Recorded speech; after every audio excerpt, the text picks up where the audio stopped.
It's time to sit back and check out the RCWR show with Lee Sanders. Get fun, in-depth coverage and analysis from the latest in professional wrestling in AEW, WWE, NWA, Impact Wrestling, or the world of entertainment. From hit TV shows to your favorite sports like the NBA or NFL. All things music, movies, and beyond, while trying to make sense of this crazy world we live in.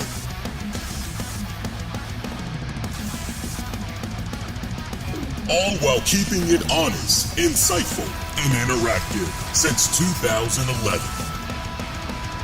And now your host, live from the nation's capital of Washington, D.C., Lee Sanders.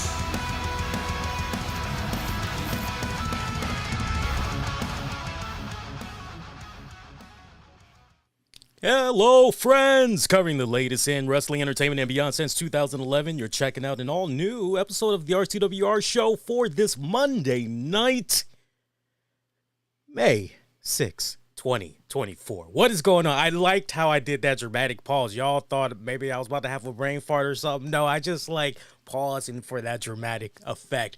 Hey, how y'all been? I hope your weekend was great. Happy Cinco de Mayo to those of you that celebrated it.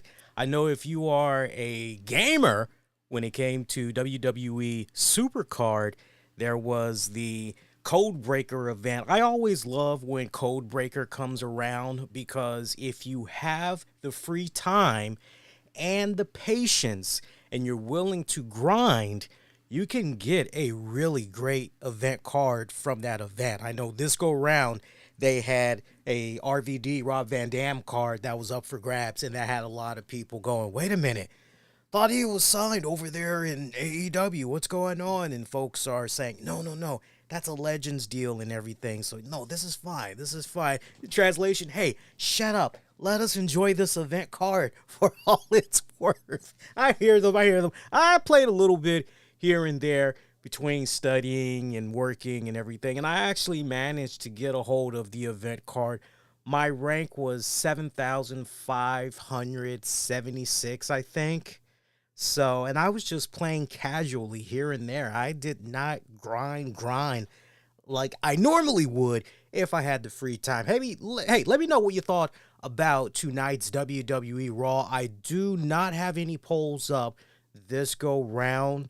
I had a little bit of a delayed start getting tonight's show up and at 'em and everything because me and the wifey was having a serious talk. And not to let it be a Debbie Downer for some of you guys, but it is something that's weighing very heavily on my mind. And I just don't know if she's going to make it, I tell you. So my oldest dog, I've been telling you guys about her off and on these past couple of months, giving you guys some updates here and there within the past couple of weeks. But my oldest dog, who's a Pekingese, Maggie, she's not doing too good health-wise. She's really starting to become skin and bones. And I can see that she is dealing with some form of dementia because 1 minute she could be chilling in her bed and the next thing you know, she is wandering around. It could be in a circle. And then a lot of times she'll end up in a corner. Tonight, my wife came in and found her in the corner between our bathroom sink and almost right behind the toilet. It was just so weird what's been going on with her. She hasn't really been eating like that, to the point today was the first time ever on my watch that she decided, no, I don't want breakfast. And then when I tried for dinner, no, don't want dinner. Tried to give her some snacks in between. She didn't even have an appetite for that. She has not even gone for any water today. The water consumption has been becoming less and less. I'm really getting concerned, y'all. And I said to my wife tonight, I said, I just don't know, because we've been looking at her health and it's never gotten to this point. You feel where I'm coming from? but we have said, look, let's take it month by month and let's see what's going on. And as long as she's showing some signs of a kick out, we got to work with her because it just wouldn't be fair. At least I think it wouldn't be fair to put her in a position where we are taking her out of the game too soon. But the way this is looking right now, it's really coming off as though it's time to say goodbyes. So I'm trying not to get emotional thinking about it. And my wife, the only thing she could say to me at that point is, you know, she is letting us know that it's pretty much time. So, because at this point, I'm saying to myself, well, damn, you think she can make it until your birthday? You think she'll be able to make it till? And my wife is going, yeah, because the wife's birthday is coming up in a couple of weeks, which on a lighter note, I got something to share with you guys. I think you guys will really find this cool and you all can participate in this and everything, and wishing her a happy birthday. But what is that now? What is that now? I got the weirdest Windows notifications that always pops up. Yeah, no thanks. Weather updates are here. No thanks. But wife's birthday popping up in a couple of weeks. I just don't know if Maggie is going to be able to make it until then at the rate that she's at right now. Some days are good. Some days are bad. Been seeing more bad days than I care to count. And to kick off the month of May, she's off to a really bad start, let me tell you. So I appreciate you all's thoughts and just, you know, well wishes and everything. And I'll keep you guys updated and everything. But I'm just hoping that maybe it's a case. I know she got caught in the rain a couple of nights ago when I let the dogs out to use the bathroom, and she was out there a little bit too long. And so I'm thinking maybe she's just sick and just got to give her a little bit more time. She'll be okay, but we'll wait and see. But yeah, definitely keep me in the Sanders household here in your thoughts. Really appreciate that. So on a little bit of a lighter note, kind of will put a smile on my face tonight, kind of put me in a position where I could forget about that and some other stuff and everything. The fact that we had an all-new Monday Night Raw. It was the start of the King and Queen of the Ring tournaments. And I love how WWE have organized this. So we saw pretty much all the participants that's been named for the Raw side, but we're not going to know what's going on with SmackDown until we actually tune into SmackDown. So I think that's a very smart move by WWE, not showing the entire King and Queen of the Ring cards for both shows. That's good. It's good stuff right there. That's a nice touch. In addition to that, I got to give WWE props for also saying, look, we've got one qualifier match that's going to play out at a WWE house show.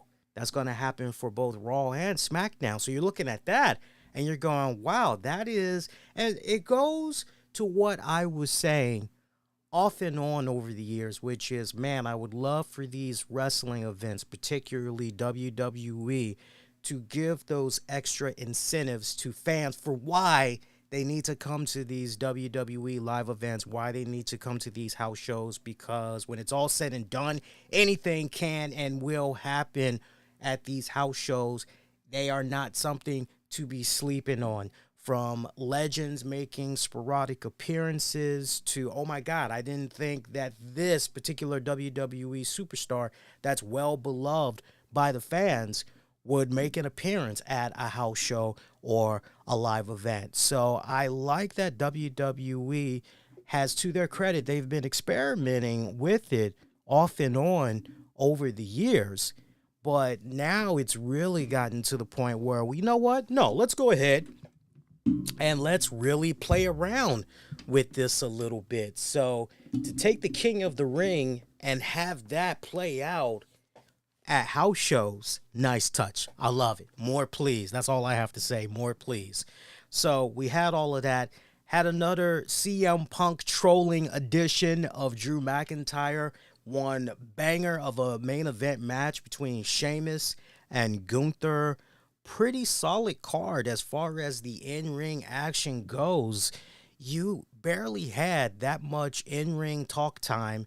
And where you did have it, you're going, well, this is good. But then the flip side to that, you're looking at one particular talking segment. I'm looking at you, Becky Lynch. And you're saying, woo, this is the drizzles.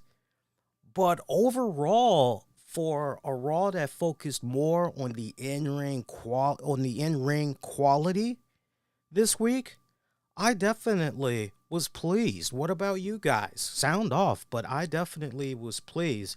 So some of our King of the Ring tournament matches, and these are your participants, by the way. I did happen to take a screenshot looking at the Raw side of the bracket and the way it is for the men.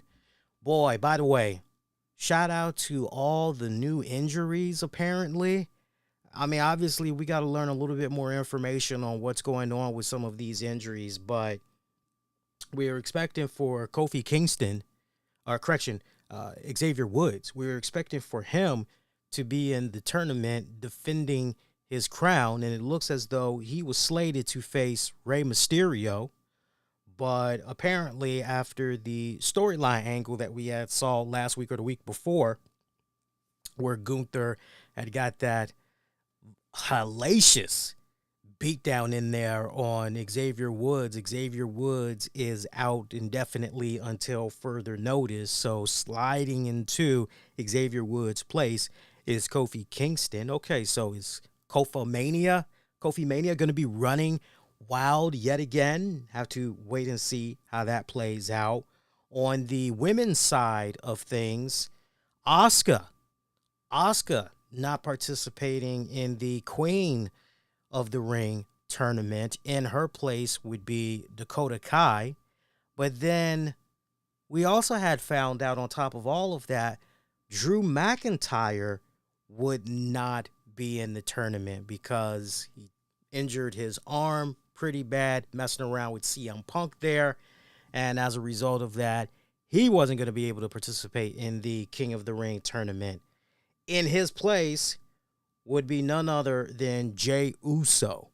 And this had Drew McIntyre come out pretty steamed off, looking on with just dead man's eyes on Jey Uso. Jey Uso is just taking advantage of an opportunity here. But, boy, I tell you what, I would not be surprised if the deeper potentially Jey Uso goes in the tournament, the more upset McIntyre becomes. And who knows, maybe McIntyre might really take it to the head. That should be me.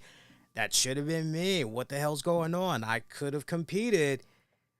Maybe we're about to see a Jey Uso, Drew McIntyre feud, but somehow at the same time, CM Punk is incorporated. I mean, there's some very interesting directions that we could go here with Drew McIntyre in the mix. Definitely with CM Punk in the mix of things. So all those injuries going on, and let's not also forget CM Punk is still injured. But it's on the flip side, looking at it on a lighter note, as far as good news goes, okay, next man, next woman up, because the roster has so much depth that this creates new opportunities for other superstars that maybe normally would not get that time of the day. You feel me? So let's see what happens and everything. But great, solid in-ring action all throughout the night tonight. Our first King of the Ring matchup, Jey Uso taking on Finn Balor. Jey Uso picking up the victory. Loved it. Nice, fun matchup right here. Good opener. What more can I say about this one? The crowd really coming around, too, on that Jey Uso. Not quite like what we had with WWE Backlash France, and you know what? I really should have kicked off the show talking about WWE Backlash France, by the way, because I was going to do a post-show, but the more I had watched this, I got to be honest with you guys, it really came off as a glorified house show. And look, there's nothing wrong with that. If that's your cup of tea, there's nothing wrong with that. But when I was done looking at that premium live event, all I could say to myself was, at the end of the day, well, that was a glorified house show. Nothing more, nothing less. I will say, though, that crowd in France, they rocked. They rocked a couple of times, but then there were some moments where I just felt they were a little annoying. Sorry to my people out there in France, but it felt to me the parts where they were getting annoying, it should be more about the match itself and not about them getting themselves over, if you feel where I'm coming from. For those of you that saw that PLE, you know exactly what I'm talking about. That's exactly how it came off. But putting the crowd reactions, I know it got to a point it was so irritating / annoying for me. I actually put the TV on mute a few times just so I could focus squarely on the in-ring action. But I did enjoy seeing Bianca Belair and my girl Jade Cargill becoming the new women's champions. That is a nice move. That's a nice touch. And Jade was a little slippery in a few areas in that match, but man, what a beautiful final sequence, transitional moves and everything when she went into the jaded. Oh, that I loved all of that. That was just great. Nice touch and everything. But good matches. Don't get me wrong.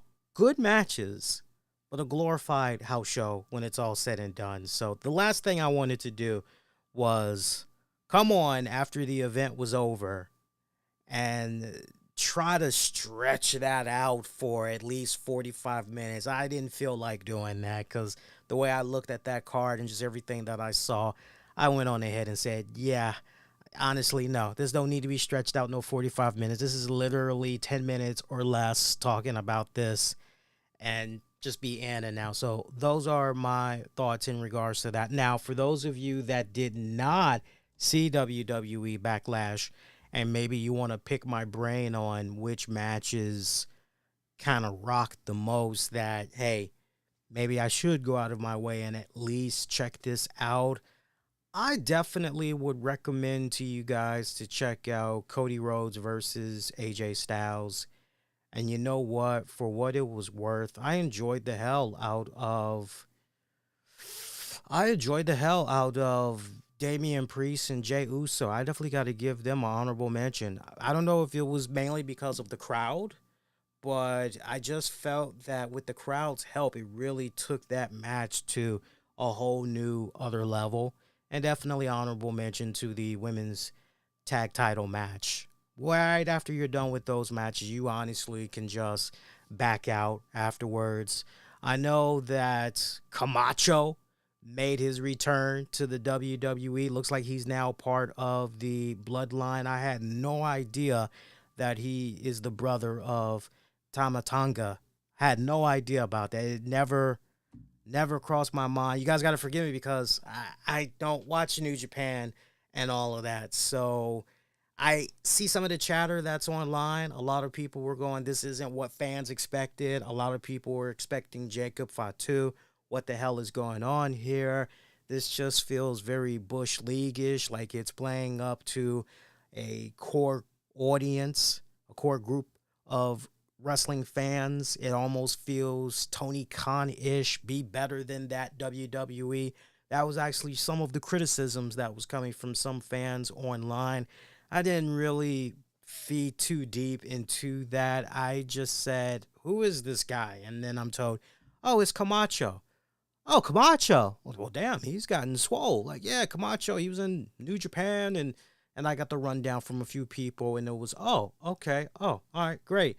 And from a storyline standpoint, when you're looking at what's going on with the Bloodline, the fact that Paul Heyman has not had any communications whatsoever with Roman Reigns since his defeat at WrestleMania, you can almost make an argument that the Bloodline has moved on without Roman Reigns. They're going in a different direction. And look, the foundation that's currently being laid out right now, which I really, really love, you are ultimately setting up a babyface Roman Reigns to return without a shadow of doubt. And look, you got to remember, you know, everything ties back to Roman Reigns' documentary. Remember what he had said on that doc special, which was, when the day comes, I'm paraphrasing, but he pretty much said when the day comes, he loses that World Heavyweight Championship of his, you would not see the tribal chief, that version, you would not see him resurface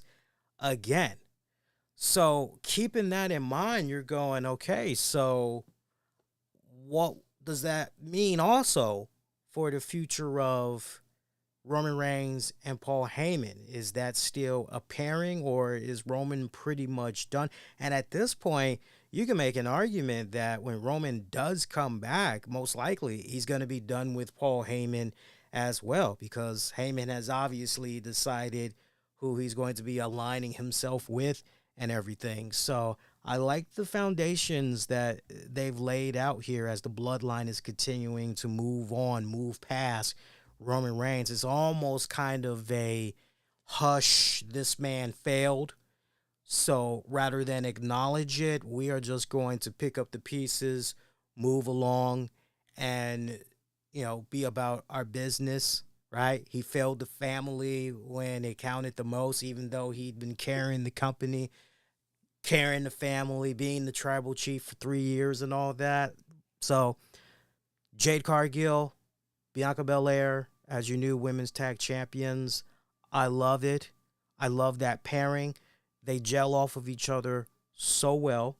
This creates nothing but great opportunities, not just for Jade, who's continuing to get better and better in the ring each time we see her, but this also creates new opportunities for the women's tag division as well, especially if you do this in a way where these girls are going to be popping up between all the brands, willing to take on any newcomers, which I feel that's definitely how it's going to be playing out. Cody, AJ Styles, I almost want to give that a match of the year nod.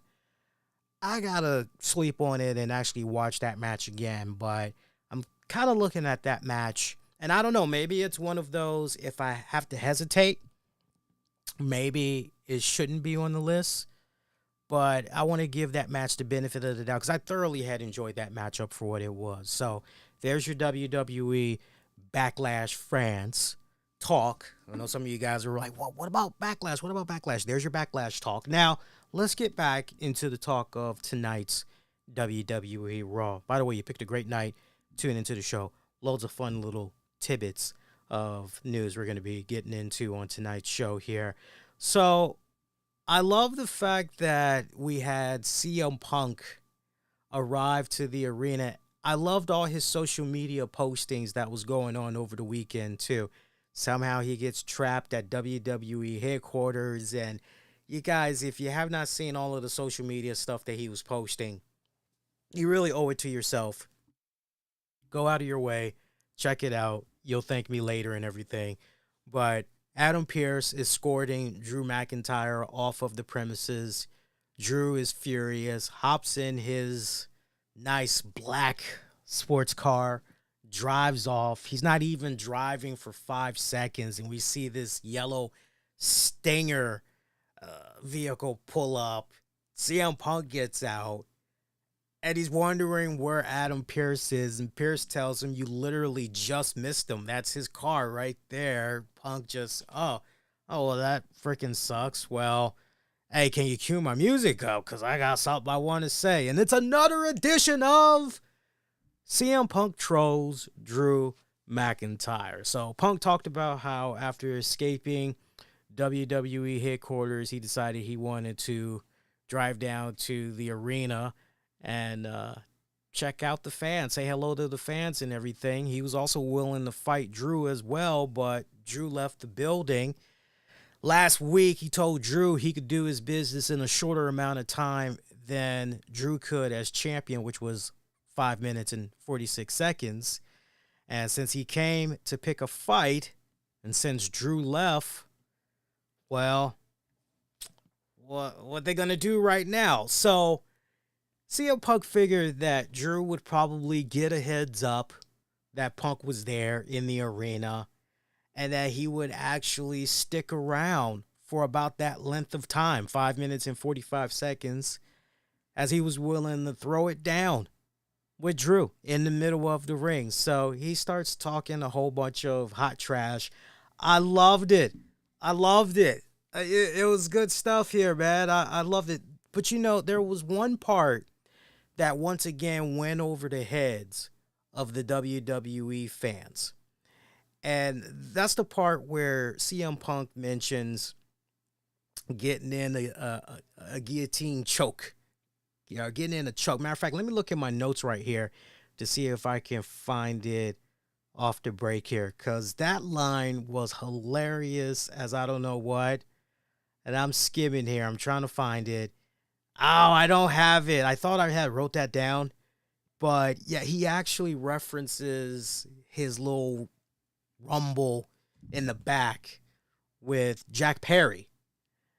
And it just went over that crowd's head. I was expecting for that to be such a huge pop, but it just went over. It just is a testament, I think, to how, what's the right word I'm looking for?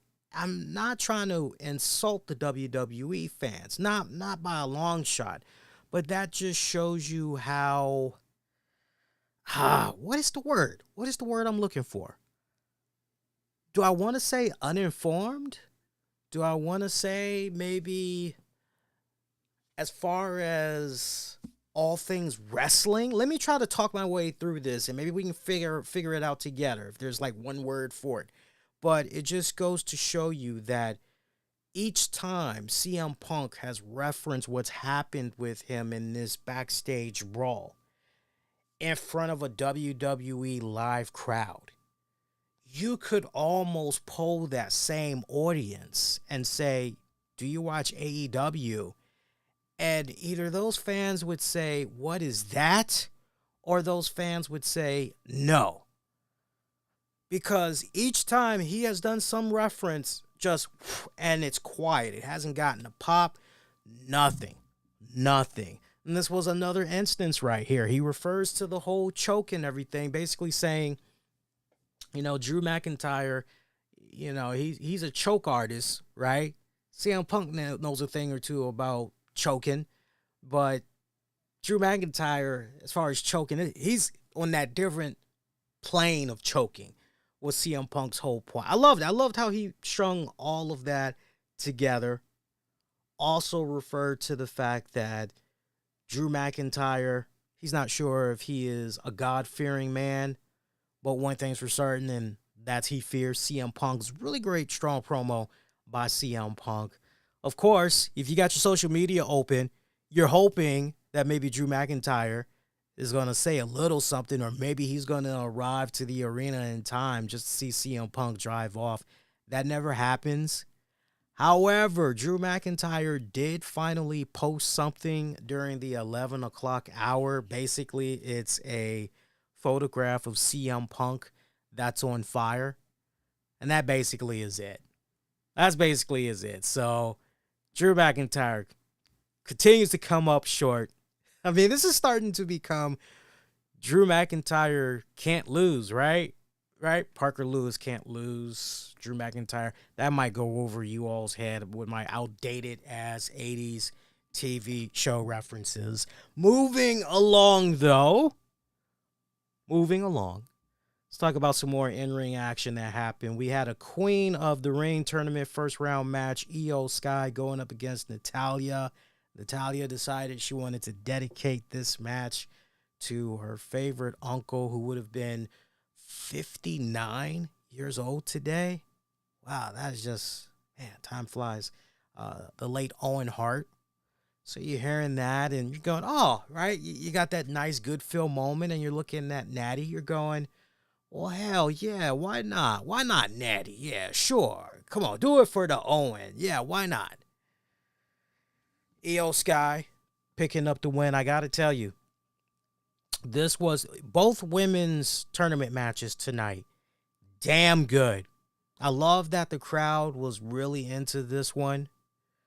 As far as I was concerned, the match that these girls had tonight, particularly Natty and Io, they encapsulated beautifully what the tournament is all about.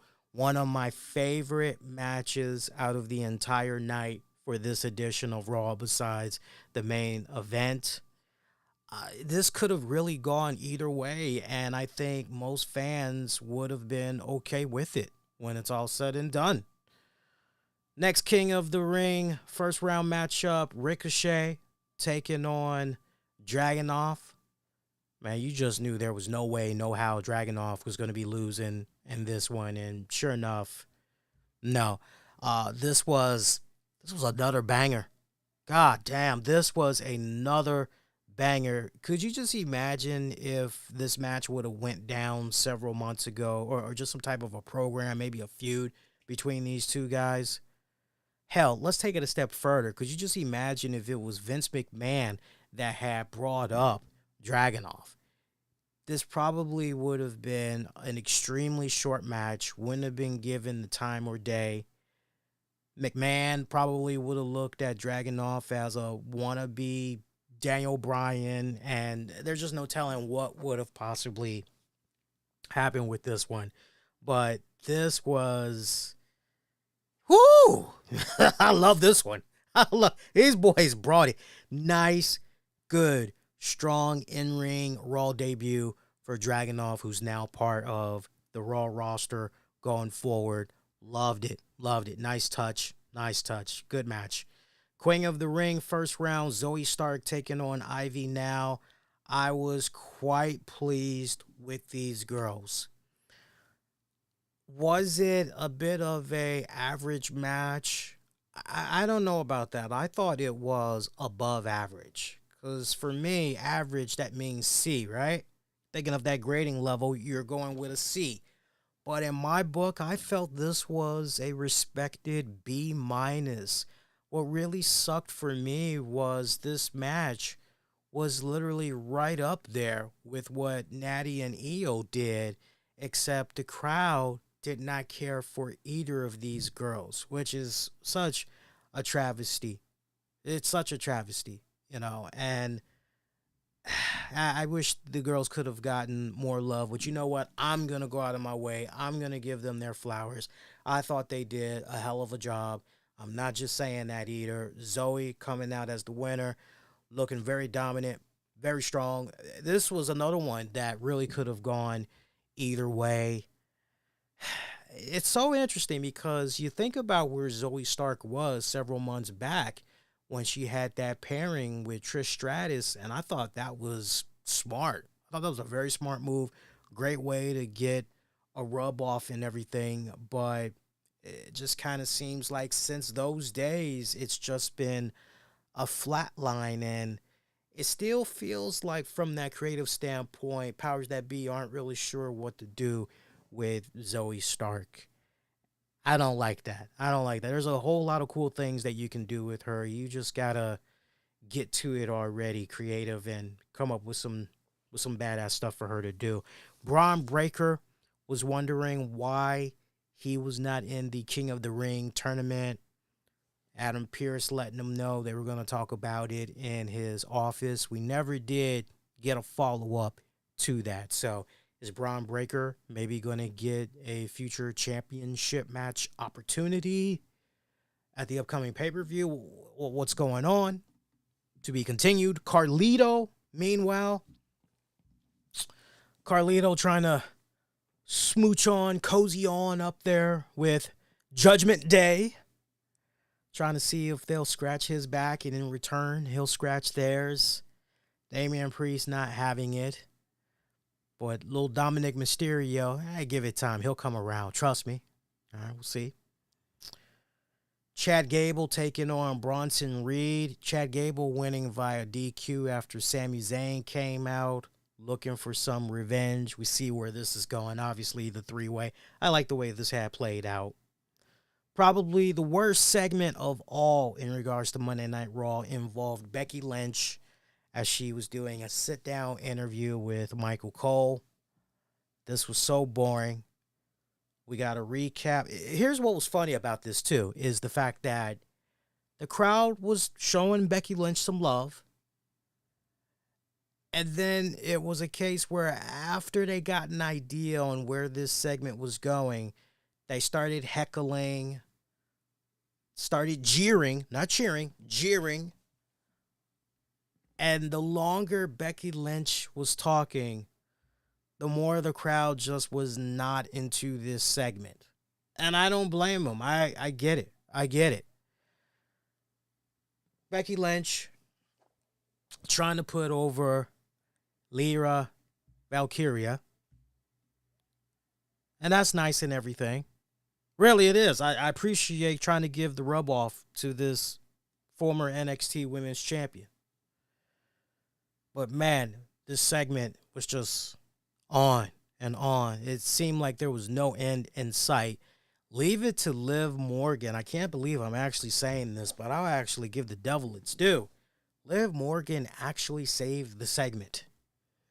And I love the fact she came out there with such a huge chip on her shoulder. She's continuing to do the whole overlooked, being underestimated, going over all of her accomplishments since she's been in the WWE and everything. I love how Liv came out there. She hit it out of the park. Right down to the lack of respect she felt she was not getting from the champion Becky Lynch. I loved all of that. Damage Control eventually comes out. Dakota Kai. Dakota Kai pretty much representing Damage Control as the mouthpiece here. Saying Liv Morgan, title shot that she didn't even earn. Okay, whatever. But hey, we got this tournament on lockdown and everything, and we're gonna bring that championship to the Damage Control. It's all good. So looks like it's a numbers game right here that's in favor of Damage Control. 3-on-2. Looks like it's about to be a beatdown when Liv Morgan rolls out of the ring, says, yo, this ain't my problem. Damage Control gets the attack in there on Becky Lynch. Lyra Valkyria runs down, makes the save. What was so sad and heartbreaking about that is the fact that Lyra got no reactions from the crowd whatsoever. Not one. You can hear a pin drop. And that is just a testament to what's going on with those fans in attendance that's obviously not watching NXT. It's quite sad. It really, really is. From there, interesting transition because you didn't have to wait too long to see Lyra Valkyria in action as she was in a Queen of the Ring first round matchup against Dakota Kai. Lyra picking up the victory here. About average of a match. It lasted just long enough for the WWE audience to get a glimpse on what Lyra Valkyria is all about. But I don't see her winning the tournament. I got to be honest with you guys. It's a nice way to properly introduce her to the WWE audience and all that. I don't see her winning it, but if you definitely want her to get over with the fans, you got to give her that early defining matchup that'll really win the fans over. But then even at that, I just don't know if that's going to be enough. You feel me? I just don't know. Time will tell. Time will tell. King of the Ring first round matchup, which brings an interesting point, by the way. Before I talk about the next matchup, it brings an interesting point. With NXT getting ready to make the move to the CW, right? They're going to the CW in the fall. You can't help but wonder if that will help expand NXT's audience even more in a day and age where a lot of people are cutting the cords. You feel me? So a lot of people are settling for basic television and everything, and I can't help but wonder if the numbers might be better once they make that move, because more people have access to the CW as opposed to the USA Network if they've cut cable, if they're a cord cutter. So just something to kind of have in the back of your head and think about there. King of the Ring, first round matchup. Sheamus taking on Gunther, main event match of the night. All I got to say is, goddamn, that was good. That was damn good. I love that match. I love that. High marks all across. That's definitely, I don't even have to hesitate, one of my favorite matches from Raw so far this calendar year. Loved it. Gunther picking up the win. Good pace, good stuff. Straight up simple. I'm usually not a fan of tournaments. I haven't been in the past, but the way that this was structured from top to bottom, great in-ring action all the way around. I could be a stickler for detail, and I could just freaking nitpick here and there all night long, but there's really no need for me to do that. This was how a King of the Ring tournament, King and Queen of the Ring tournament, this is the way it should be presented. This is the way you should be hyping it up and everything. And the fact that fans don't have that much time to catch a breather because, hey, we got some more great in-ring action that's coming up. Not to mention, when you think about the competition that Raw was having for all of those hours, we had an NBA doubleheader for tonight. Remember, we had I'm trying to think what was the schedule for today. Hang on. Because I only watched just a little bit of the games that was on tonight. I know right now in the fourth quarter, we got the Timberwolves taking on the Nuggets. But then there was another game that was on before that. I'm trying to see. Yeah, it was the Pacers and the Knicks. I mean, that was a close one right there. I watched up until midway through the second quarter. Then I had to bail out and everything. But I'm definitely going to watch that on demand. But two really good games. So the fact that WWE, somewhat aware of the competition and making sure that this was laid out beautifully, their cards, made an overall strong episode of Raw. I gotta say, definitely a thumbs up from my respected end. So can't wait to see what happens with SmackDown. I'm definitely excited for this tournament. I have not been excited for a King of the Ring tournament in quite some time, and I can remember the King of the Ring tournament from when it first was launched and thinking about some of my favorite moments and just how it's felt so hollow over these last handful of years. So the fact that we're getting down to basics, you feel me?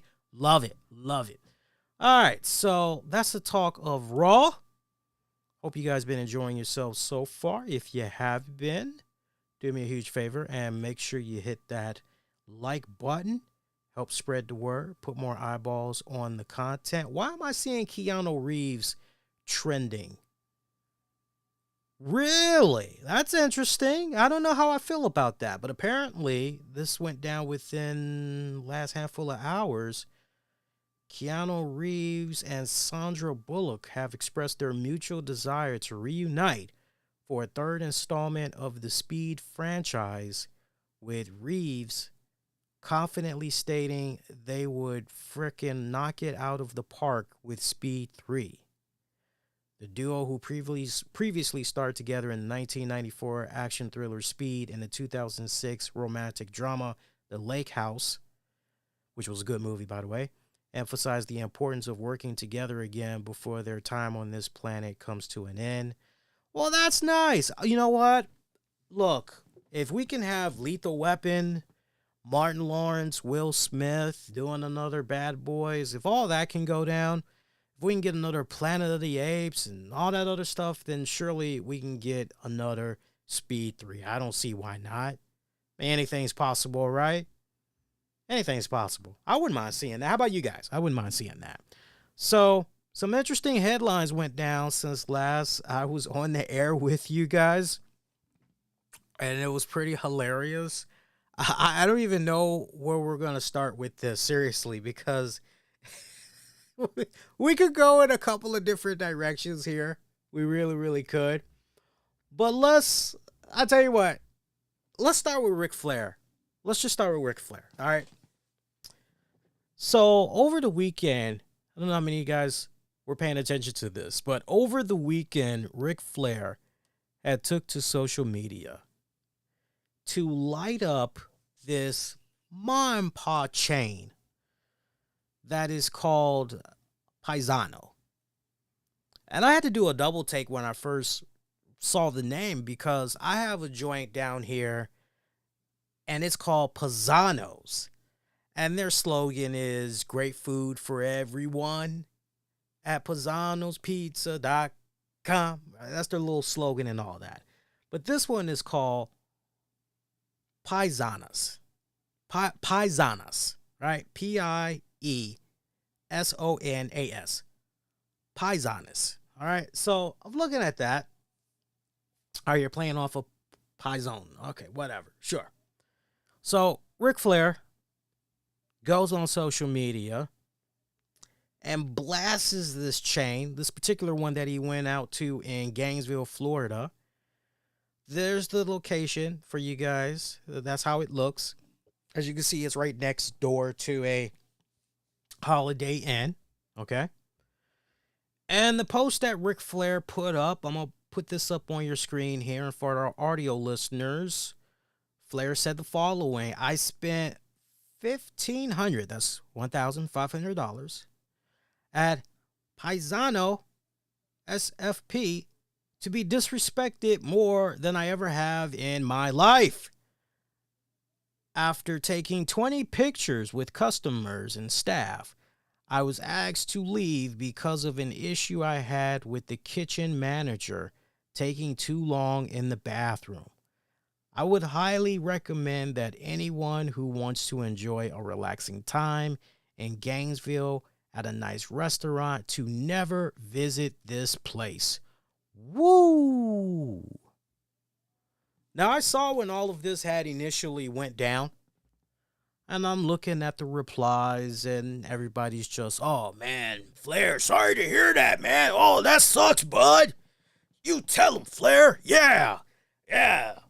I'm looking at this, and I'm just going, context is everything, because whenever I hear about Ric Flair at a bar or a restaurant, it's never a good thing. Something bad always comes from out of it. And I'm looking at this going, yeah, everybody wants to give Flair props right now. And look, I get it. A lot of the people that's jumping on this, Flair can do no wrong. And then you've got those that's just responding, hoping that they'll get that like, they'll get that repost, whatever they're calling it now. I'm looking at all of this as it's playing out in real time, and I'm quietly saying to myself, there's more to this story. Before Flair even, I'm going to trust what the owner and managers of that establishment, I'm going to trust them before I trust whatever Ric Flair is putting out there. Seriously. And sure enough, didn't have to wait that long, as the manager of that establishment actually put out a statement. He actually was interviewed by the Gainesville Sun newspaper. The co-owner by the name of Jerry Roberts, he gave a statement to the Gainesville Sun saying that it was pretty clear as to why the WWE Hall of Famer was asked to leave the restaurant. Here is his direct quote. This is pretty much what he said in a nutshell. We have reviewed video of the incident that took place recently at our restaurant. It is clear our team worked in a professional manner to ensure the safety of guests and staff. We have thanked our team for their professionalism. We are proud of how they responded to this situation, using and displaying our team values. Now, I don't know about you all, but when I read this in between the lines, first thing that jumps out to me, we have reviewed the video of the incident that took place at our restaurant. So they've got a video That's not good. That is not good. And then, second of all, to say that our team worked in a professional manner to ensure the safety of guests and staff. So to me, when I hear that, I'm not overanalyzing it either. I just have a way of reading between the words because I do a lot of writing for all kinds of stuff, sites included and all that. When I hear that, I go, okay, so obviously Flair was acting in such a way that you could probably consider it to be unruly. You can consider it to be foul. You can consider it to be disrespectful. You can consider it to be the type of behavior that would make patrons feel uncomfortable to the point that the staff had to step in and professionally do what they needed to do to make sure their guests continue to feel safe, secured where they're eating at, all that good stuff, but at the same time keeping it right. It's very hard to rationalize with somebody that has potentially had one too many drinks. How much you want to bet? I got $25 that says Flair was intoxicated. I mean, we have seen enough interviews where 75, 76, 77-year-old Ric Flair has just continued to held down the six-pack and start off the day. Woo!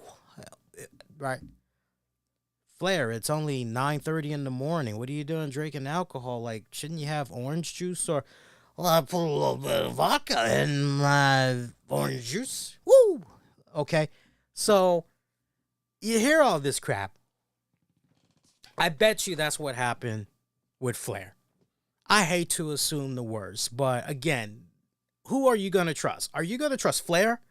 Or are you going to trust, and look, not for nothing, but when you do your research, ask yourselves this question. For those of you that's like, oh, Lee, you're being too hard on Flair, and you're coming off a little bit too in favor of the restaurant chain there. Ask yourself this question. Before tonight, did you ever hear about this chain? Before tonight, before Flair blasted them on social media, have you ever heard of it before? Be real with yourselves. And if that answer is no, I've never heard of this chain before. Okay, so that's point number one. Point number two, you do your research. You find out that Jerry Roberts and some friends, they pretty much started this whole thing over 20 years ago. Everything has started with a little, I guess, a vendor stand or whatever in 2000. And then the fast forward to now where they have 13 restaurants under this chain, under this respected name. They've got 13 restaurants, pretty much all within the Florida area. Obviously, they're doing something right. And they're in some pretty good locations, let me tell you. So, for me, I know who I'm trusting on this one. I can't wait to see how Flair is going to respond to this. I wouldn't be surprised if maybe he tries to pipe back, right? Pipe down a little bit and come back with, did I have one too many drinks? Yes. And, hey, I would like to just issue an apology to, right? I'm very curious how all of that would play out, but that's only the beginning of the Ric Flair fiasco. You thought I was done talking about Ric Flair? Oh my God, no. There's even more Ric Flair news. I got more. You thought I was just going on and on and on. No. We got even more Ric Flair news. It just, wow. I got a triple whammy for Ric Flair news for you guys. So if that wasn't bad enough, in case you're not aware, Ric Flair is very upset with this upcoming docuseries, Who Killed WCW. He is mad at the fact that The Rock's people over at The Rock's respective production company, $7, did not reach out to him for an interview. Because who better to talk about WCW, the inner workings, ultimately what went wrong, who's at fault, all of that. Who better than Ric Flair? And he was pretty mad about that. Now, some people took the initial post that he put out there and thought he was taking direct aim at Dwayne "The Rock" Johnson. I saw the initial post that Flair put out. I never got that impression whatsoever. So to each its own. But for me, I never got that impression. Appreciate Flair clarifying his words and letting it be crystal clear, known that he has no personal animosity towards The Rock. He has a great deal of respect for him, as he knows The Rock respects him right back and everything. He just doesn't appreciate the fact that when it counted the most and you're trying to get interviews together to talk about this company, that an invitation wasn't given to him to, and he's pretty much blaming the people that were in charge of putting the interviews and all that together. And look, The Rock I have a feeling that this was not an oversight. I have a strong feeling that this was not an oversight. The Rock is the type of person, he cares a great deal about his image. He cares a great deal about who he is associated with. And if there is even some type of controversy surrounding an individual, he does his best to quickly remove himself from that individual as fast as humanly possible. Let's not forget about the Logan Paul story. I don't know how many of you guys recall that, but Logan Paul, in his own words, used to be real tight with The Rock. And then there was some stuff that had went down, and next thing you know, Rock had ghosted him. And that left a burning memory in Logan Paul's head, that when everything kind of came back on the rebound for him, he pretty much learned from his lessons, got better, matured and all that other stuff. He kept that in the back of his head, and far as I know, he hasn't been cool with The Rock since. It's kind of one of those, you're a fake friend. I don't want you. No, forget you. Kind of one of those type of deals. So I would not be surprised if when it came to actually sitting down, interviewing folks, I wouldn't be surprised if The Rock, maybe feedback was provided to The Rock. Hey, these are the people that we're thinking about. And The Rock looked at the names. For all we know, Ric Flair might have been on that list, and The Rock might have said, Flair's going to want too much money. Tell you that right now. He's going to want too much money. You can take that same amount of money, and you can interview 3, 4, 5 people with that same amount of money. I recommend you do that instead. And or it could have been a case where maybe ultimately The Rock said, yeah, Flair been involved in too many controversies. I kind of want to stay away from that if we can. But do you think The Rock is going to ultimately go on record and say, I don't think so. I'd be shocked to see and hear The Rock put out some type of a statement in regards to that oversight. Okay. I'd be very surprised to hear that. I got one more for you. You thought I was done talking about Ric Flair. I got one more triple whammy, right? Because it's not a triple whammy until we get to the third part in regards to Ric Flair. This one really made my mouth drop when I saw this. Shout out to the good folks over there at Wrestle Purists, because they were the ones that had pretty much posted the transcription of this. Ric Flair did a podcast recently where he talked about that last match he had in 2022. You remember it. I know I remember it. I know I remember coming on doing the post show afterwards talking about how disgusted, how ashamed, how sad I was in seeing that. Well, some very interesting news came about from this podcast appearance that Flair did, where he reveals that he suffered a legitimate heart attack during his last match. BS you not. So here's what he said. I trained for my last match. I got in the best shape ever since I was 20 years old, and then I had a heart attack during the match. I had a heart attack during the match. A lot of people didn't know. I didn't know myself until about 6 months ago, because I went and I go to the heart doctor like every 6 months because I've got the pacemaker, right? And they put that on me when I was real sick. Not because I had a problem with my heart, but because they couldn't get over the fact that my heart rate was so low. But it was from all those hour-long matches and all that cardio. I used to do 500 free squats every day.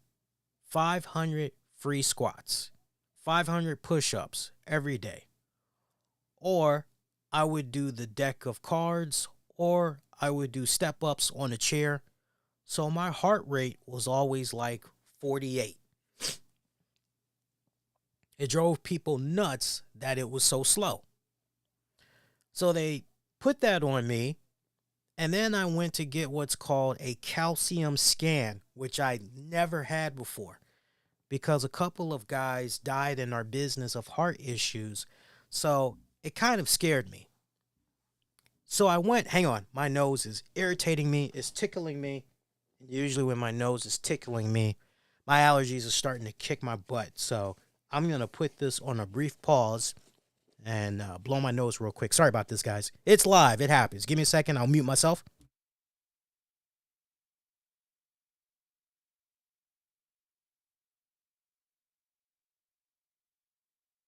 Okay. All right. I feel better.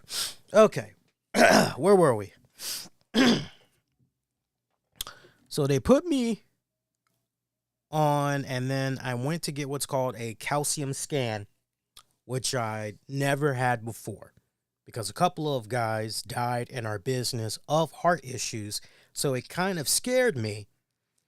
So I went and I blew a number on that, and they give you the nuclear stress test, shoot you with the dye, and put you on the treadmill and everything. So it's 2 days of 3 hours of testing, and this is 6 months ago. The guy takes me in, and if you look at your heart like a round pie, there's a piece of my heart right here that's big, it's black, it's gone. The guy said, "You've had a heart attack in the last 2 years." I said, "I never heard." He said, "Have you passed out in the last 2 years?" And during my last match, I passed out 3 times, and I thought it was because I was dehydrated.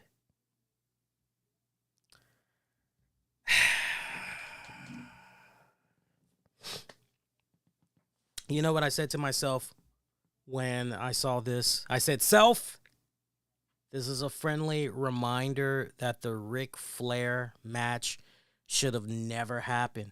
Everyone involved in booking that elderly man with all of those health problems, that he was having,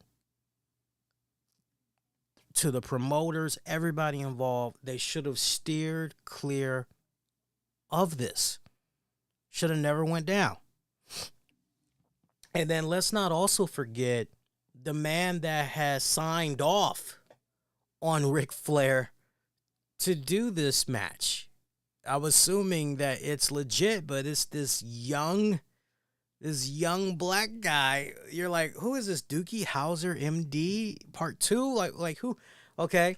But no, all the necessary parties involved. This should have never, ever went down. I remember when I was doing the live stream for this pay-per-view. And when it came to that match, so many of us were groaning. Not in a, we were annoyed, but we were, oh my God, this. And we were saying this before the match even began. We're going, once Ric Flair takes the robe off, we're going, really sure about this? Are we really sure? And then, as the match further progressed, we all had this overwhelming hush that was over us in the live chat as we're streaming and watching this, and we're all literally saying, all at once, somebody just stop this match. This is a really bad idea. Something could really, really go down bad here. And fans don't need to be traumatized like that. Like, somebody needs to step in here, because this just, it was one of the saddest, heartbreaking moments to see as a wrestling fan. I remember none of us had liked what we saw. And to now know that potentially Ric Flair had his heart attacks in that match. Oof. I hope all the people that made all the money that they could off of Ric Flair for that event, knowing damn well he had no business being in that ring, I hope they are enjoying that money for what it's worth. But to those that do have some type of a conscience after hearing this, hopefully they go, yeah, well, you know what? The next time it comes to Ric Flair and he's talking about he wants to do a do-over for that last match, yeah, you could forget about that, because tell you what, you could go ahead and do that do-over match, but it ain't going to be with me. I don't want no part of it. Hopefully they'll do the smart thing the second go round and just, no, stay clear.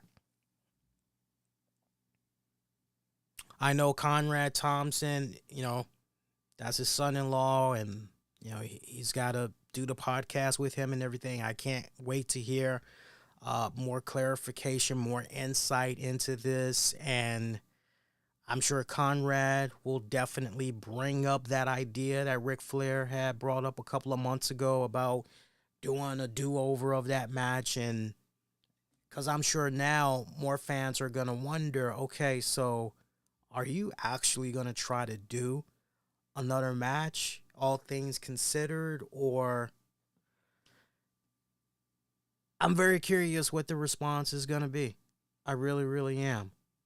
But you would think that with all of those health issues, that would make somebody wake the hell up and go, I got to try to live a cleaner, better life. I've been given this opportunity. I literally was knocking on heaven's door, or maybe hell, who knows? But, right, I'm literally knocking on the gates of the door of the afterlife. That's a nice way of putting it. And somehow I defied those odds. You would think it's a moment of clarity and getting your house in order, taking the opportunity to, but he has not done that whatsoever. And it's quite sad, because when you get right down to the heart of it, it would definitely make a person go, and I wouldn't blame them for thinking this, it would definitely make a person go, what a waste of life. All these golden opportunities, and they continue to be squandered. They continue to be wasted away. Meanwhile, this family is suffering over here. They didn't ask for anything bad to happen to them. They were living the American dream, and boom, this happened to their loved one, or boom, this happened to their kid, and this guy's over here. It's just sad. It's sad. It's numbing on so many levels. It really, really is. So there's our triple whammy there of Ric Flair news. While we're talking about WWE legends, it would appear that Jerry Lawler is reportedly no longer with the WWE. Let me explain. And we got to make sure we use the words reportedly and allegedly. Shout out to the good folks over at PW Insider. They report that Jerry Lawler is no longer with the WWE as the company elected not to offer him a new contract. It was said the company quietly let his broadcast contract expire, which it did at the start of 2024. However, PW Insider notes that he is still under a Legends deal. This is according to a WWE source. Lawler, as many of you guys know, been involved with the WWE since 1992 when he first appeared on Primetime Wrestling. Briefly fired from the company in 2001. Y'all know the whole history of that, before returning during the Invasion angle, replacing Paul Heyman on commentary. And we pretty much have seen him on television. Hell, the man had a heart attack on television. Who could forget that infamous night? And when that heart attack did go down, New Jack trending for all the wrong reasons, but making very valid points. As we all know, he had suffered a stroke. Jerry Lawler did in 2023. He had some knee replacement surgery as well. And it's interesting because PW Insider noted that they had contacted several people to confirm whether or not Lawler was no longer with the company. And it was quite a surprise to a lot of the people that they spoke with, as one source noted that under the previous regime, Lawler would have been taken care of and signed in some way, but this is a new era. The source also added, the old company is dead. People can say they hate Vince McMahon and Kevin Dunn all they want, and they'd be right to do so, but certain people would have been taken care of. Lawler would have been one, but this isn't the old WWE. Howard Finkel, God bless him, wouldn't have had a job for life here anymore either. So when it's all said and done, Lawler is free to sign elsewhere, including he can do his appearances at conventions and all that. Most likely we'll probably still see him make cameo appearances here and there. I know I was seeing just a big old platter of social media posts of folks saying, wow, this would be such a great time to see Jerry Lawler reunite with good old JR in AEW. Like, now all of a sudden Jerry Lawler is this godsend of a color commentator. He is just the Bruce Buffer. He is just, right? He is all that in a bag of chips as a commentator. And people are going, oh, we need to see them reunite. Never mind all the controversial things that's happened with Jerry Lawler over the decades. Okay, never mind all of that. We just, hey, he's free. Oh, we got to see him in AEW. No, we do not. I don't know what these people are smoking, but they need to put it away. We do not need to see Jerry Lawler in AEW. We do not need to see Jerry Lawler doing any form of color commentating. Let me tell you something. That whole Jerry Lawler, Jim Ross combo, it was good for its respected time. But in this new era of wrestling that we're in now, it's not going to work. For starters, because Jerry Lawler and Jim Ross, they're way up there in age. All the health issues that JR has been having. JR is pretty much at a point now, we're lucky that we can get the man on a pay-per-view. Notice I said a pay-per-view. Okay? we can't even get him on the final Collision or Dynamite before that pay-per-view. So we're fortunate to just get him at a pay-per-view at all, calling maybe 1 or 2 matches at most. That would pretty much be the similar fate that would be in the cards for Jerry Lawler. Here's the other thing too, mind you. Jerry Lawler would be so out of his realm. You can tell that Jerry Lawler is out of his realm each time he would make his sporadic appearances on WWE. You could easily tell that the man was not checking out the product. He wasn't in on who's who, the story arcs, none of that. And just how he was able to ease on by with his nonchalant, really incoherent, didn't add anything of value commentary as an analyst and as a commentator. He offered nothing. And I hate to burst that bubble. This isn't me being a Debbie Downer. This isn't me being mean-spirited. I'm giving it to you right between the eyes. You think this guy is going to do his research and all of that when it comes to the AEW? No. When it comes to the AEW product, he's not going to be doing his research. Same way he was just skiing on by with WWE in those later years, he's going to be doing the same thing in AEW. I know some people are like, oh, the combination of JR, Jerry Lawler, and Tony Schiavone. And yeah, I hear you guys. But the commentating team that AEW already has that's intact right now, they don't need any more. What they have is more than enough. If anything, they need to make sure that they're continuing to find more opportunities for the cats that they have right now.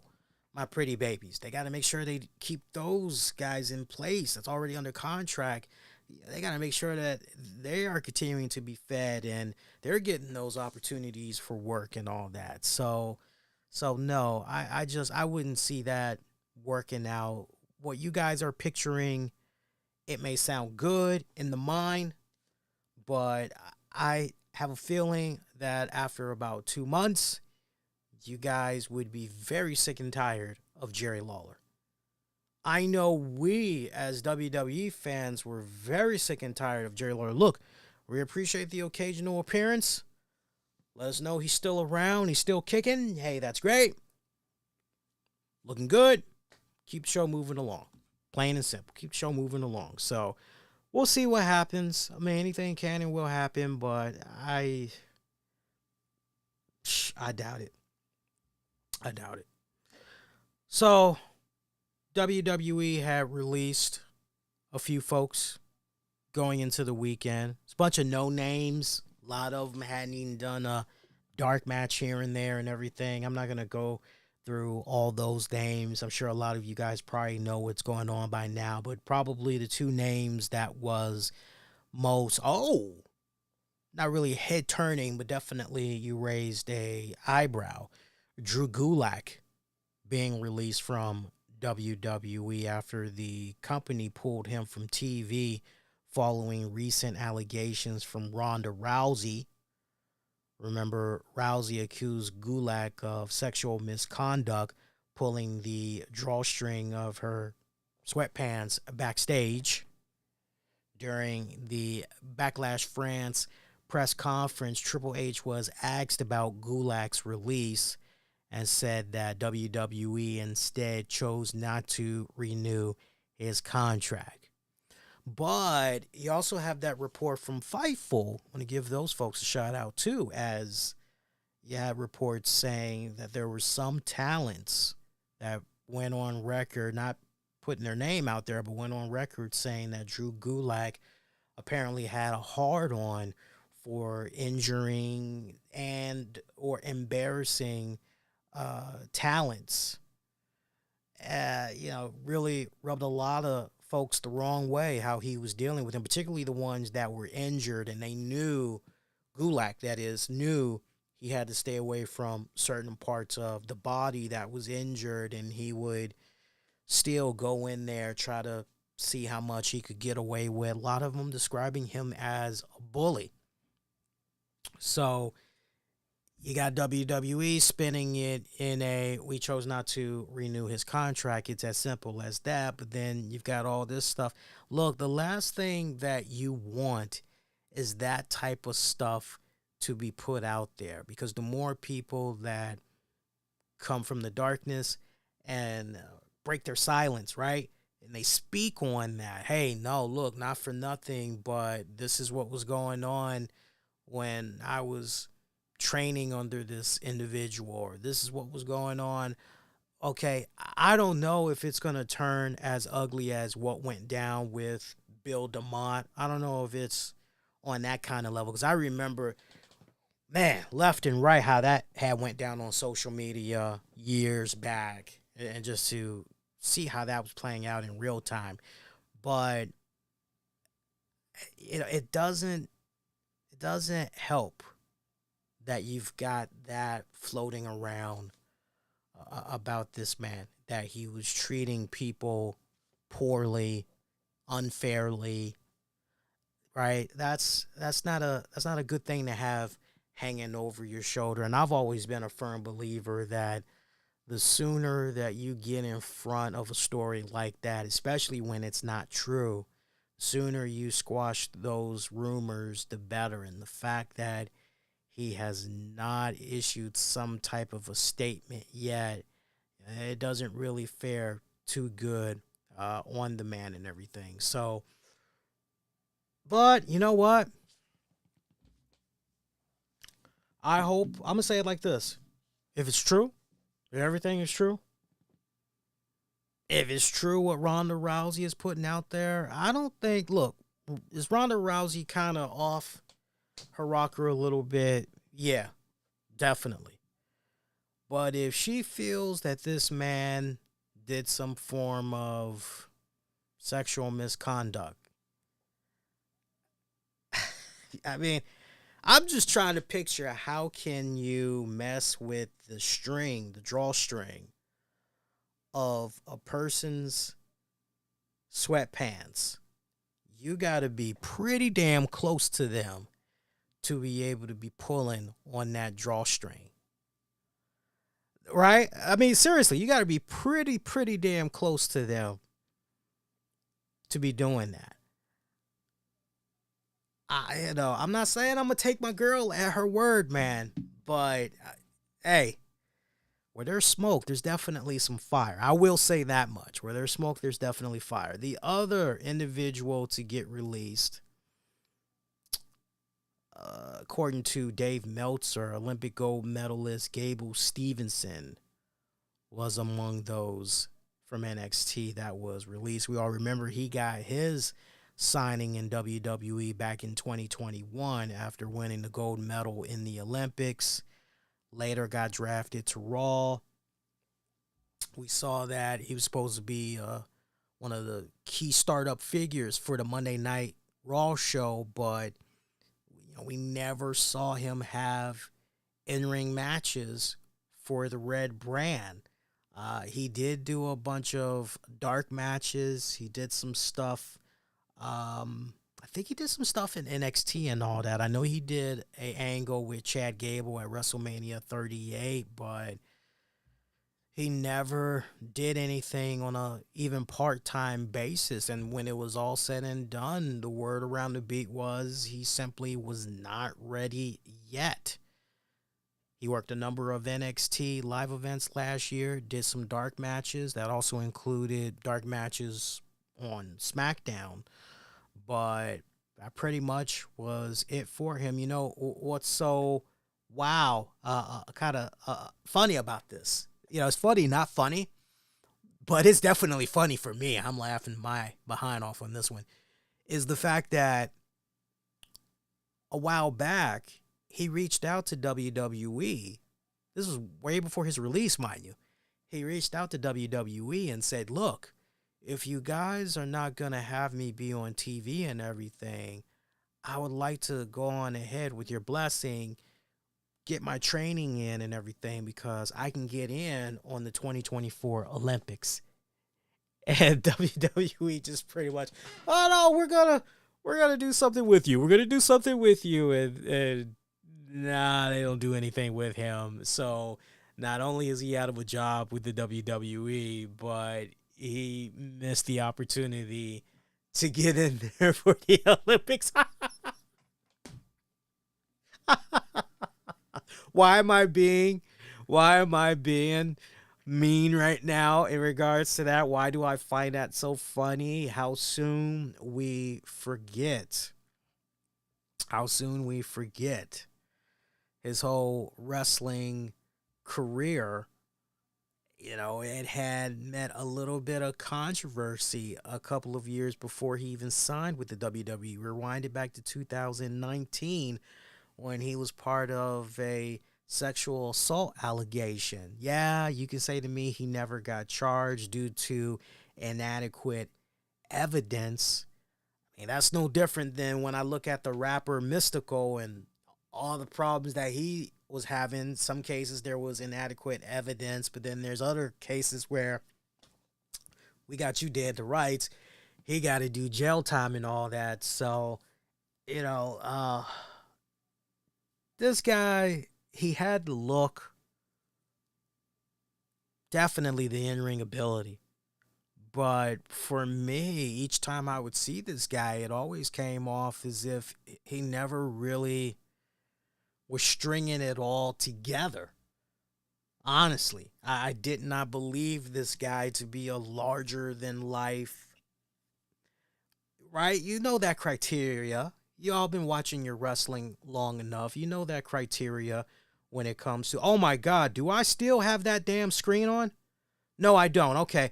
I was about to say, oh my God, I still got that annoying screen on. No, it's off.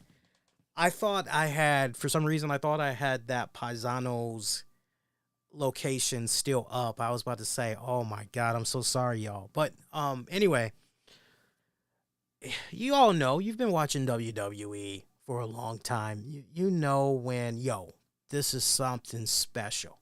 This person I'm watching right here, this man, this woman, this is a special kind of talent right here, man. They are going to be a force to reckon with for years to come. I never did have those vibes when it came to Stevenson. Never did. Not once. So I wouldn't be surprised to the point. I wouldn't be surprised if I never heard this guy's name ever mentioned again when it comes to pro wrestling. I think at this point, the only type of pro wrestling this guy may be interested in is the stuff that's actually amateur wrestling, you know, stuff ties into the Olympics and all that. If it's got nothing to do with that, he's probably not going to be interested. Couldn't happen to a nicer guy, though. I don't know. I know I shouldn't rush to, and I'm doing my best to separate whatever was going on in 2019, but I still think it's hilarious as hell that he went to them, hey, you know, if you're not going to be using me, I can go do the Olympics. No, no, you're okay. I don't know why I find that funny. It's really messed up. It really is. But anyway, PW Insider is also noting that in regards to WWE's future plans for WrestleMania, it looks like the way things were set up prior to the merger with Endeavor, the company had locations locked in for WrestleMania 41 and, you know, a couple of other joints. But as far as like locations, they kept looking at New Orleans and Las Vegas for potential locations for those future events. But an individual by the name of John Sabor, who was the EVP for special events, he left the company last year as he's now taking a position with Full Sail University. So at one point, Minneapolis made a major bid to get WrestleMania, which was said to be extremely likely before Endeavor acquired the company. And then once Endeavor, no, we're going to go to Las Vegas. That's it. So the way this is looking going forward, Orlando, New Orleans are said to not be guaranteed locks for future events. TKO will consider WrestleMania locations based on how much money they can get from rights fees and governments bidding on the event. So, for example, if London does want WrestleMania and can provide the money, Nick Khan, WWE, they definitely will strongly consider it. So it's all about chasing the money, what's going to be most feasible right now. And Taker let it slip. Taker let it slip. He said Las Vegas. He caught himself afterwards, but it was pretty much too late. The damage was done. So Las Vegas next year, no ticket information is available just yet. Everything literally just got announced. So I know they got a website up, but very, very little details other than the dates for WrestleMania is known right now. That's pretty much it. So Las Vegas. I'm excited. I have a feeling that Wifey is probably going to want to maybe look into Las Vegas because she's been trying to get me to go to Las Vegas for the longest. And I have a feeling that with WrestleMania, I wouldn't be surprised if she's like, hey, babe, let's knock out two birds with one stone. We can do WrestleMania weekend and we can go see a Vegas show and do a little gambling. I would not be surprised if she goes that route. We'll have to wait and see. Speaking of the wifey, you all can do me a huge favor right now. So look, I need you all's help. Wifey has a birthday coming up in a couple of weeks. And I did something really, really cool that I like for you all to be a part of. Now, I'm going to do a tutorial video on this to try to make it easier for folks to navigate on, but I'm about to post a link in the chat here, and I'll make sure that it's available in the episode description as well for you guys to check out. But I've created a virtual birthday card. That's good. I created a virtual birthday card, an e-card, and anybody can sign it. And what's really cool, if you guys maybe want to include a virtual gift card, you know, so she could go shop somewhere, you know, maybe Amazon or something like that, you guys can put that in there as well. It's really easy to do. And if you just want to sign the card, of course, you can definitely do that as well. And it's really easy to do. Where some people get a little bit confused is once they land on it, and I'll just say, wish the wifey a happy B-Day. Sign card here. Hang on. That should be here. All right, and I'll post that. Wait a minute, where's the link? Hang on. Let me see here. I want to share card. Hang on. Let others sign the card. Link is copied. Okay. Now it's getting ready to go live, guys. Sorry about that. Boom. All right. So you guys, YouTube chat. And like I said, I'll put it in the episode description as well. But, you know, you can click on it. And once you click on it, the first thing that you're going to see,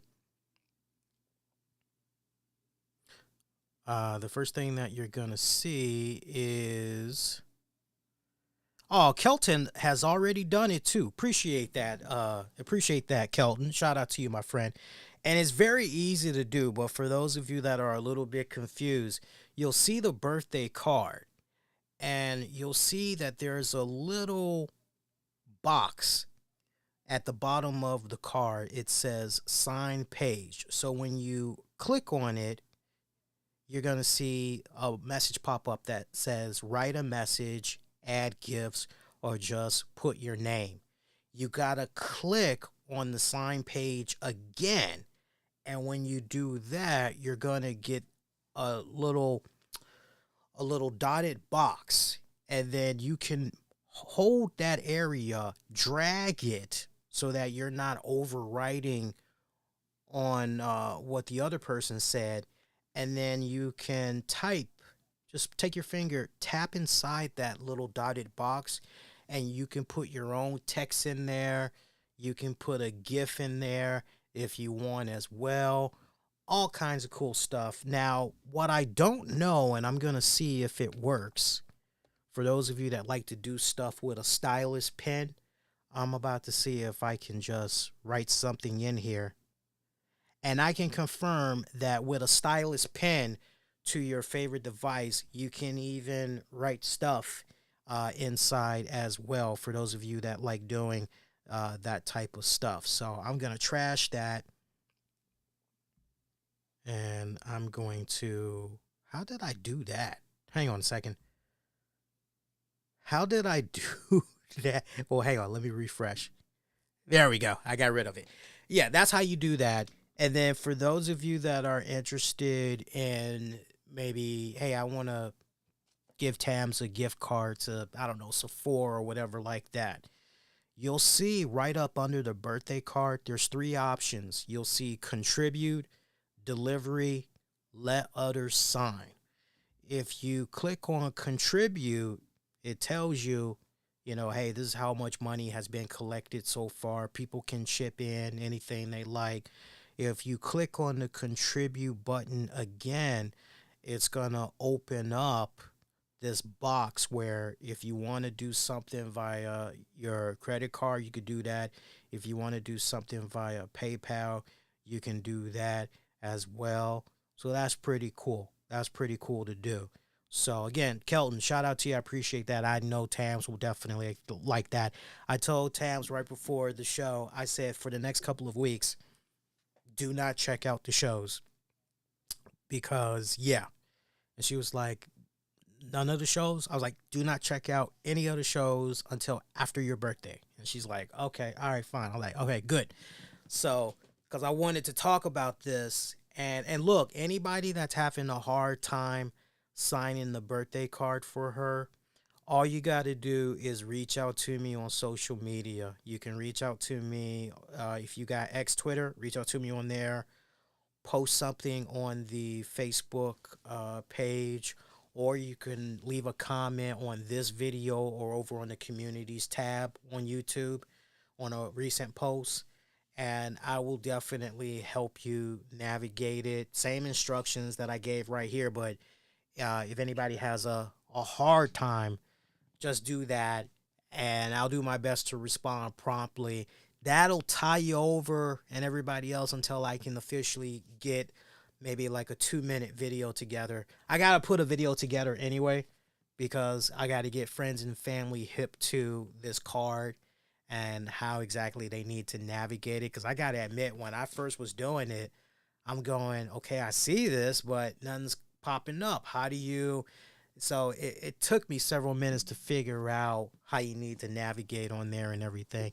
I've got her birthday planned out though, so it's gonna be good. So we're gonna see this comedian at DC Improv. I'm trying to think of his name right now. Give me a second. I'm trying to think of his name, and it's not coming to me right now. Dan St. Germain. Apparently, this guy's been featured on Conan O'Brien, Jimmy Fallon, Comedy Central. He even has a half-hour special on Paramount Plus. He's pretty funny. I gotta say, he's pretty funny. I checked out some of his stuff, so we're gonna see him as part of the weekend with some friends, and then I laid it all out on the following day before her actual birthday. We're gonna go. I don't know if you guys ever heard of a chain called Pinstripes, but I booked a reservation for about 15, 20 people. We're going to have brunch. It's going to be a nice brunch, too. Looking forward to it. Don't get no better than Pinstripes as far as brunch and then the location and all that. And then afterwards, we'll be able to do some bowling there as well. So for a couple hours, I'm excited. I'm sure she's going to love it. I think what'll really just make her happy is the fact that a lot of people are going to be coming out, and my hope is that enough people will have signed this virtual card by then and then I'll be able to just present it to her on top of everything else, right? And I'm sure it'll get her from out of nowhere, take her off guard and everything, and I'm sure it'll put a big smile on her face because, she's she's getting older, and she's trying to be a good sport about it, but I can tell that it's really starting to mess with her getting older. She's going to be 45, so at this point, she's now kind of like, oh my God, I'm 5 years away from 50. So she's kind of in a little bit of a depressed funk state, if you will. So I remember when I was telling her, hey, I'm trying to do something for your birthday. She's like, well, what do you have in mind? I'm like, I don't want to tell you what I'm going to do, but I do want to do my best to cheer you up. And she was like, okay, well, good luck. And, if you need help, just talk to da da da da da, and she'll help you figure some stuff out. I'm like, okay, all right, bet, cool. So I'm sure that all of these things, but particularly the e card, oh, I'm sure that's going to just warm her heart really, really good. So appreciate it, you guys. Other than that, I'm trying to think if there's anything else that we need to get into on the show. I mean, relatively light news since last I was on the air with you guys. Yeah, Mohammed. Yeah, we talked about Raw like in the first 30 minutes of the show. I gave it high marks. I gave it high marks when it was all said and done. I gave it high marks.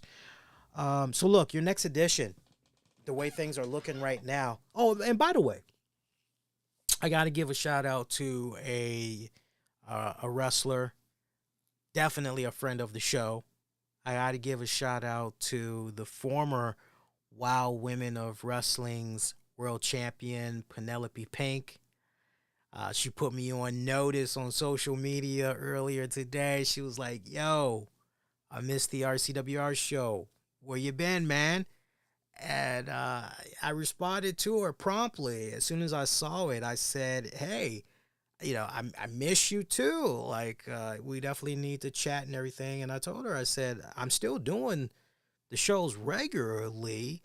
I'm just now focusing on, trying to get my degree and everything. And Lord, to say stress would be an understatement, but I'm rocking it. I'm doing my very best. I'm rocking it. I'm doing it in style.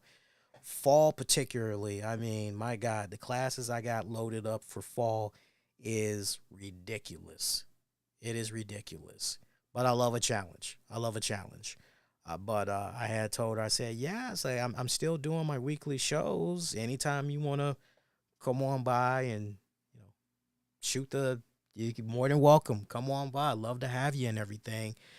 I miss checking out the WOW promotion. I don't have as much free time as I used to, and it sucks. It sucks right now, but I definitely had told the people at WOW, look, just give me a few months. Once I'm able to iron things out, get my degree and all of that, I'll definitely have the time again to interview you guys, because definitely would love to have you. I mean, it's not like I'm not benefiting from doing the interviews with them, right? I mean, it's a win-win for both of us, right? It's a partnership. So, I'm helping them. They're definitely helping me in more than one ways, right? It's not one-sided. Don't get it twisted, folks. It's not one-sided. So I definitely am looking forward to having them back on the show and talking about the promotion and all of that. I loved being that dominant voice. I loved lending my voice talking about the promotion. I felt very passionate about the promotion. I still feel very passionate about the promotion to this day. It's just my attention span, it's in so many directions, and then there's only but so much consumption I can do, right? But I'm definitely going to make sure we start showing them a little bit more love in the coming weeks. At least just kind of not do a full-blown recap, but just kind of let you guys know about some key little bullet points of interest that caught my eye from those promotions, definitely from WoW. We definitely got to talk more about TNA, especially now that Matt Hardy is doing his thing over there. I know they just did a pay-per-view event. I think I have access to it now. I got to go back and see. But I know they had did something over the weekend. Yeah, man, there's like a whole bunch of stuff that I got to get back in the groove, get back in the motions, checking out again and everything. So, just got to have patience. That's the best advice I can give right now. Best advice I can give right now. Just got to have patience and find those sweet spots when it's possible. But as far as your next edition goes, I am going to say,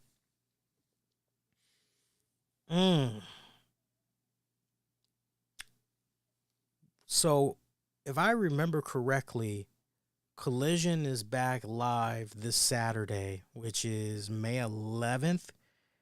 And Rampage is supposed to come on immediately afterwards.